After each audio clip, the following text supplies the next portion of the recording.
జై సద్గురు ప్రభు మహారాజుకి జై. భద్రాద్రి రామశతకము సాంఖ్యయోగము సాధన చతుష్టయ సంపత్తి 45వ పద్యము. సత్యంబు బ్రహ్మమ సత్యంబు సర్వ ప్రపంచంబుయని విమర్శించువాడు ఇహపర సౌఖ్యంబులిచ్చయింపక నుండి పాప పుణ్యంబులా బడనివాడు శమదమంబులు శాంతి శ్రద్ధోపరితి తితీక్షలు సతతంబును గలుగువాడు మోక్షంబునందునపేక్ష విస్తారమే కాని ఏ యాపేక్ష లేనివాడు గురు కటాక్షంబు చేతను గురు తెరింగి యసి పదంబగునియందు నైక్యమగును.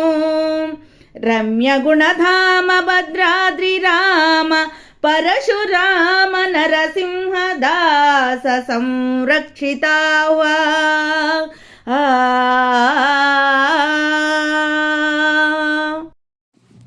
జై నిజ గురుభ్యో నమః. జై అమలాంబ సమేత అనుభవానంద రాజయోగేంద్ర ప్రభుస్వాముల వారి దివ్య చరణారవిందములకు ద్వాదశి వందనములు సమర్పించుకునొచ్చు. శ్రీమత్ పరశురామ నరసింహదాసు గారిచే విరచితంబైన భద్రాద్రి రామశతకమునందు ఈరోజు మనం 45వ పద్యం సాధన చతుష్టయ సంపత్తి అనేటువంటి పద్యాన్ని మనం ముచ్చటించుకుందాం. దీనికి మునుపు అనాత్మ లక్షణాన్ని గూర్చి చక్కగా తెలియజేశారు గురుదేవులు. ఇక ముఖ్యమైనటువంటిది సాధన చతుష్టయ సంపత్తి. ఈ పరిపూర్ణ బోధను తెలుసుకునేందుకు గురుదరి చేరేందుకు ముందు మనకు ఆ అధికారం కావాలి. ఆ అధికారి అయినటువంటి వారికి మాత్రమే ఇది తెలుసుకునేదానికి వీలవుతుంది. ఈ జనన మరణ భ్రాంతి రహితం చేసుకునేందుకు వీలవుతుంది. ఏంటంటే చెప్తున్నారు నాయన శిష్య, సత్యంబు బ్రహ్మ మసత్యంబు సర్వ ప్రపంచంబు ఎన్ని విమర్శించువాడు. బ్రహ్మమనబడేటువంటిది సత్యమని, ఈ ప్రపంచము అంతా కూడా అసత్యమని ఎవరైతే విమర్శిస్తారో, అలా ఎవరైతే విమర్శించి విసిదపడి తెలుసుకోగలరో వారు ఈ నిత్యానిత్య వస్తు వివేకం కలిగినటువంటి వారు. ఏంటంటే ఈ సాధన చతుష్టయ సంపత్తి కలిగినటువంటి అలాంటి బుద్ధిమంతులైనటువంటి పురుషులే ఈ పరిపూర్ణ బోధకు అర్హులవుతారు. అంటే పరిపూర్ణ బోధ తెలుసుకునేందుకు అధికారులవుతారు. సాధన సంపత్తి కలిగినంత మాత్రముననే జనన మరణ భ్రాంతి రహితం కాదు. అందుకే భాగవత కృష్ణప్రభు దేశికేంద్రుల వారు సాధన సంపత్తియు గల సాధకుడొక నరుడు ఘోర సంసారమునన్ బాధపడలేక. సాధన సంపత్తి ఉన్నంత మాత్రమున ఘోర సంసారం పోదు. అంటే ఈ రాకడా పోకడా అనబడేటువంటివి పోవు. పూర్ణ గురుని దరి చేరి ఉన్న యథార్థాన్ని తెలుసుకోవాలి. అంతేగాని సాధన సంపత్తి కలిగినంత మాత్రమున అన్నీ అవగతమైనట్లు మాత్రము కాదు. ఈ విషయాన్ని మనం చక్కగా గ్రహించాలి. అక్కడికి వెళ్ళేదానికి మనకు అర్హత లభిస్తుంది ముందుగా తెలుసుకున్నట్లయితే. లేకపోయినా గురువు దగ్గరకు పోయిన పిమ్మటైనా సరే తెలుసుకోవాలి. తన్ను తాను తెలుసుకునేందుకు ఉపయుక్తంగా ఉంటుంది ఈ సాధన సంపత్తి అనబడేటువంటిది. ఇక్కడ బుద్ధిమంతులైనటువంటి పురుషులే అధికారులు అంటున్నారు. విద్యారణ్య స్వాముల వారు ఒక మాట అంటారు, చతుర్థి సాధనై సమ్యక్ సంపన్నో యుక్తి దక్షిణ మేధావి పురుషో విద్వాన్ అధికార్యత్ర సమ్మత అంటారు. అంటే అలాంటి బుద్ధి ఉన్న బుద్ధిమంతులే దీనికి అధికారులు. ఈ బుద్ధి అనేది 7 రకాలుగా ఉంటుంది. ఎలా అంటే పండ, మేధ, చార్వి, చత్వ, అలానే గృహీతి, శ్రౌతి, ప్రతిభ అని. ఈ పండ అంటే యథార్థాన్ని ఎరిగేటువంటి బుద్ధి కలగాలి ముందు.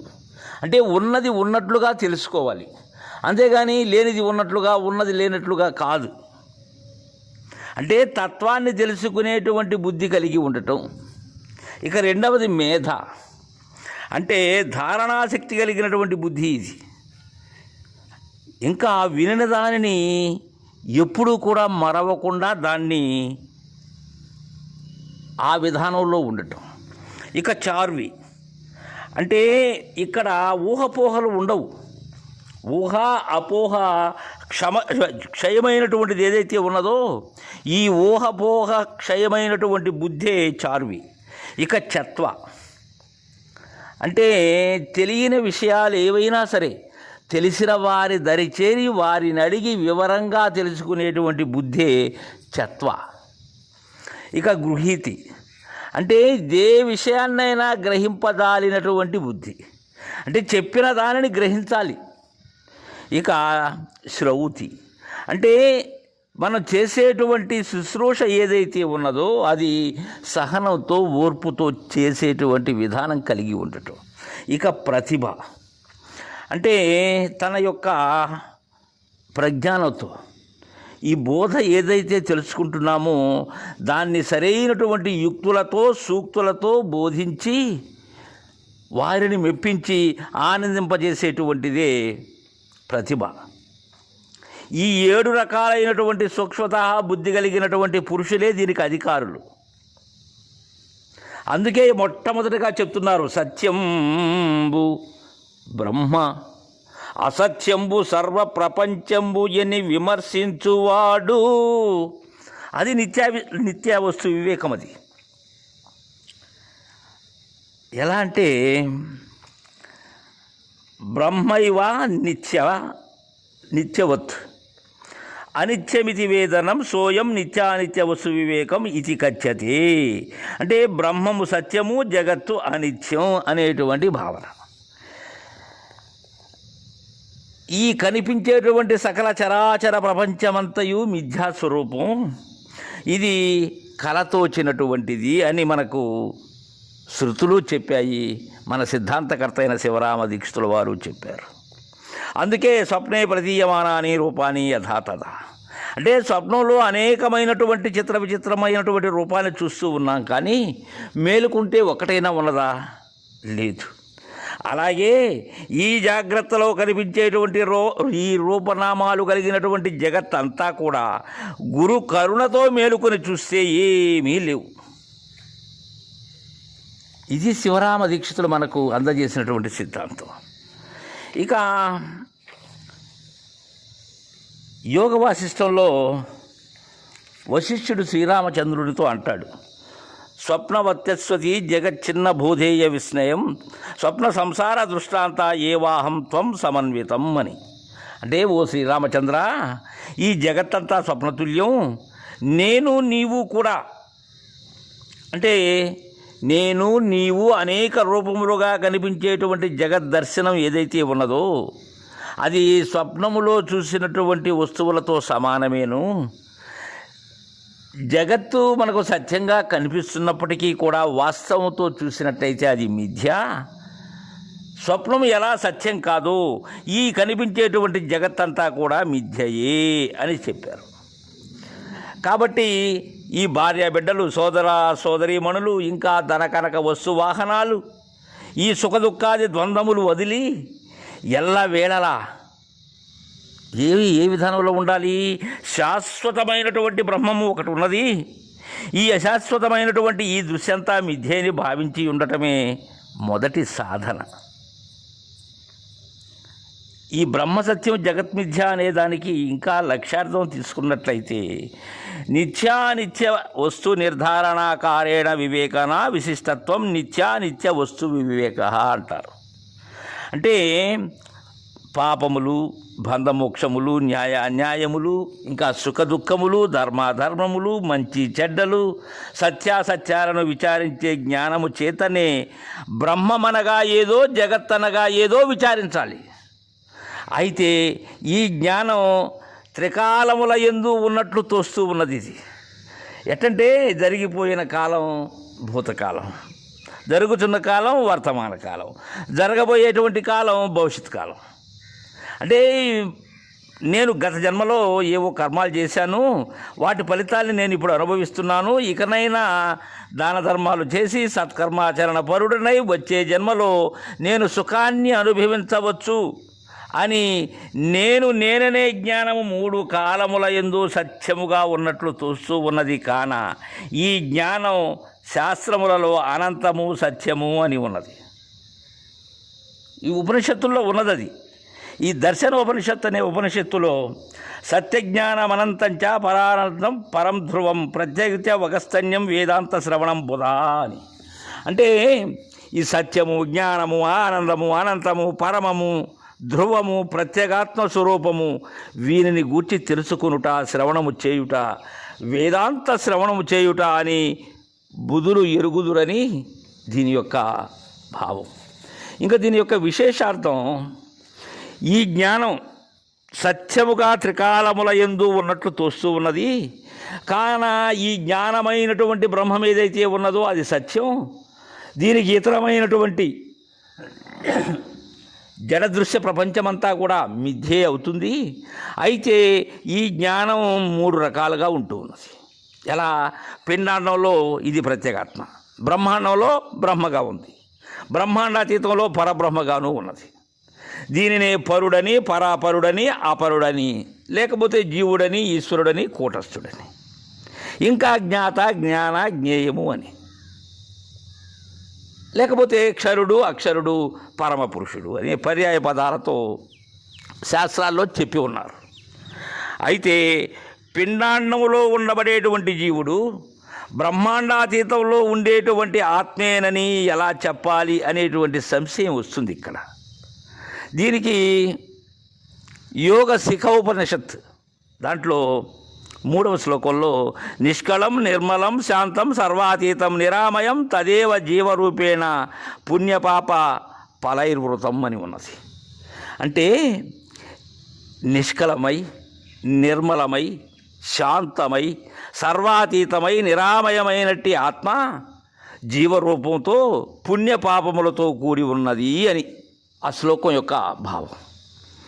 దీనికి విశేషార్థం మనం చూసుకున్నట్లయితే, సృష్టికి పూర్వం ఉండబడేటువంటి ఆత్మ ఏదైతే ఉన్నదో అది ఈ స్థూల దేహంతో సర్వ పాపములను అనుభవించుతున్న ఎరుక అనబడేటువంటి జీవుడే జ్ఞానస్వరూపుడు, ఇంకేమీ కాదు.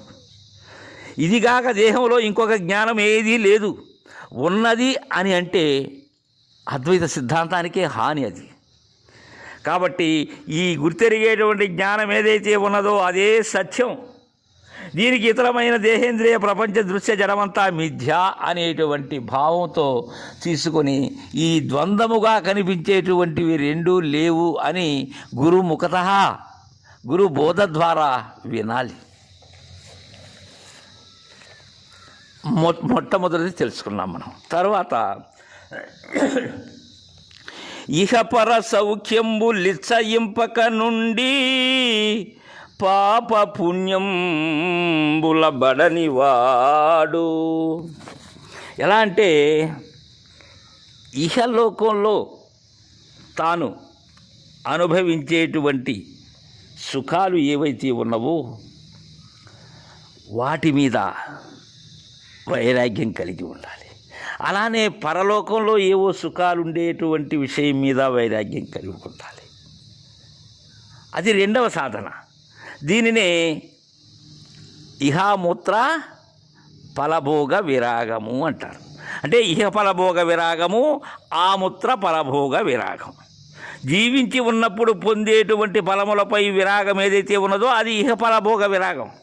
ఇక ఆముత్ర ఫలభోగ విరాగం అనబడేటువంటిది మరణించిన తరువాత పొందబోయేటువంటి ఫలములపై విరాగం. ఈ ఆముత్రికము అనబడేటువంటిది పరలోక సంబంధమైనటువంటిది. అందుకే ఆముత్రాయ పరలోకాయ హితం అనేటువంటిది శృతి వాక్యం. అది ఉండాలి. అంటే ఈ లోకంలో పరలోకంలో సమస్తమైనటువంటి భోగాల్ని వదిలి వాటి మీద తీవ్రమైనటువంటి వైరాగ్యంతో కూడి వాటిని వీడి ఆ వీడినటువంటి వాటిని ఎలా మనం వాంతి చేసుకున్నటువంటి ఆహారం కానీ అలానే విసర్జించినటువంటి మూత్రము కానీ మలము కానీ మరలా వాటిని ఏ విధంగా వాటి మీద మమత పుట్టదో తద్విధానంగా ఉండగలగాలి. మానవునికి విన్నదే వినాలి అనేటువంటి భ్రాంతి పోదు, తిన్నదే తినాలి అనేటువంటి భ్రాంతి పోదు, కన్నదే కనాలి అనేటువంటి భ్రాంతి పోదు. ఈ విధంగా తీరని భ్రాంతులతో అల్లాడుతూ ఉన్నాడు మానవుడు. ఎంత విన్నా, ఎంత కన్నా, ఎంత తిన్నా అవి శరీర పోషణకు మాత్రమే పరిమితంగా ఉన్నాయి. అవి నిన్ను తరింప చెయ్యలేవు. కాబట్టి ఎప్పుడు కూడా పరలోక భ్రాంతికి ప్రాకులాడ అవసరం లేదు. ఈ పరలోకాలు అనేటివి ఎక్కడో లేవు. అవి ఉన్నది ఎక్కడా? ఇక్కడే ఉన్నాయి. అవి పరలోకము అనబడేటువంటిది ఇక్కడే ఉన్నారు. ఈ దేవేంద్రుడు ఎక్కడో లేడు. ఈ మనసుకు రాజైన మనసు ఏదైతే ఉన్నదో ఇది ఇంద్రియాలకి రాజు. ఇది అదే దేవేంద్రుడు. అక్కడ ఉండబడేటువంటి రంభ, ఊర్వశి, మేనక, తిలోత్తమ అనబడేటువంటి వారు ఈ భ్రాంతులతో, భ్రమలతో, అనేకమైనటువంటి డంబాలతో ఉన్న అహంకారమే రంభ.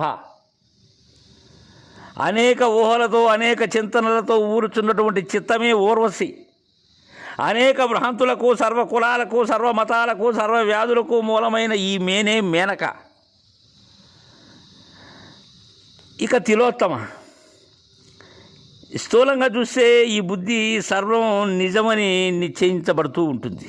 సూక్ష్మంగా చూస్తే ఈ బుద్ధి సర్వం మిథ్యే అని నిశ్చయిస్తూ ఉంటుంది. కావున ఈ ఏదైతే ఉన్నదో ఈ అహంకారం, ఈ తమస్సు, అది రెంటికి కూడా కారణమై ఉన్నది. ఈ బుద్ధే కాబట్టి తమస్సు అంటే తిలోత్తమ. తి అనగా తిమిరం, అనగా తమో గుణ ప్రధానమైనటువంటిదే తిలోత్తమ. కాబట్టి ఈ బుద్ధే తిలోత్తమగా మనం భావించాల్సి వస్తుంది. ఇక దేవేంద్రుడు అంటే మనస్సు దైవ మార్గంగా ప్రయాణిస్తే దేవత అవుతుంది. అదే మనసు దేహభ్రాంతి చేత ఇంద్రియములలో చెలిస్తూ ఉంటే అదే ఇంద్రుడు అవుతుంది. ఈ మనస్సే ప్రపంచం వైపు ప్రయాణిస్తే అంటే మహి వైపు ప్రయాణిస్తే మహేంద్రుడు అవుతుంది. కాబట్టి అందుకే మనకు వీళ్ళు ఎక్కడో స్వర్గలోకంలో ఉన్నారు అనేటువంటి భావన అది తప్పు. మనకు కృష్ణరూప దేశికేంద్రుల వారు దేవేంద్రాదుల రింక సేవింప తలపేలా అంటారు. బాహ్యంగానూ అంతరంగానూ హెచ్చరించారు ఆయన. కాబట్టి ఎక్కడో లోకాలున్నాయి, ఆ లోకాల్లో ఉన్నటువంటి సుఖభోగాల్ని అనుభవించాలి అనేటువంటి భ్రాంతిని వదిలిపెట్టాలి ముందు. అదే ఇహపర సౌఖ్యంబు లిత్సయింపక ఉండి పాప పుణ్యంబుల బడనివాడు. ఇక శమదమంబులు శాంతి శ్రద్ధోపరతి తితీక్షలు సతతంబును గలుగువాడు. ఈ శమము, దమము, అదేవిధంగా శాంతి, శ్రద్ధ, ఉపరతి, తితిక్ష, ఈ శాంతి అనేది సమాధానం. ఇవి తరువాత పద్యంలో మనం వీటి గురించి ముచ్చరించుకుందాం. ఇక మోక్షంబునందు అపేక్ష విస్తారమే కానీ ఏ అపేక్ష లేనివాడు. మోక్షాపేక్ష తప్ప ఇతరమైనటువంటి అపేక్ష ఏదీ లేకుండా ఉండబడేటువంటి వాడు. అలాంటి వారు గురు కటాక్షంబు చేతను గురు తెరింగి యసి పదం బగుని యందు నైక్యమగును. రమ్య గుణరామ భద్రాద్రి రామ పరశురామ నరసింహదాస సంరక్షితాహ్వా. గురు కటాక్షంబు చేత గుర్తు ఎరగాలి.